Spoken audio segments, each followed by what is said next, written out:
హిమాలయాలలో పుట్టినటువంటి నీళ్లు ఏదైతే దాన్ని హిమాలయాల కేంద్రంగా ప్రారంభమయ్యే నదుల్ని హిమనీ నదాలు అంటారు. ఇవి ఏడాది పొడుగున నీళ్లు ఉండేటటువంటి నదులు. అంటే వాటిలో ఒకటి వర్షాకాలంలో వర్షాల ద్వారా, ఎండాకాలంలో మంచు కరిగి వచ్చే నీళ్ల ద్వారా వాటిని జీవనదులు అంటారు. రెండవది నదులు మామూలుది. ఇప్పుడు మన కృష్ణానది జీవనది కాదు, ఇది వర్షాధారం, పైన కురిసే వర్షాల ఆధారంగా ఉండేటటువంటిది. బట్ హిమనీ నదాలు వచ్చేటప్పటికి వర్షం ఆధారంగా నడుస్తాయి. ఇదే వర్షమైనా ఎండైనా వస్తూ ఉంటాయి.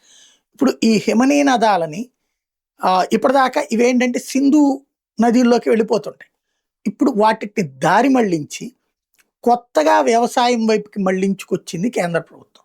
ప్రత్యేకించి కొత్త ప్రణాళిక పైపుల ద్వారా నీటి తరలింపు ప్రక్రియ చేస్తోంది. ఎందుకంటే సింధు నదికి బంద్ చేయాలన్నటువంటిది ఒక ప్లాన్.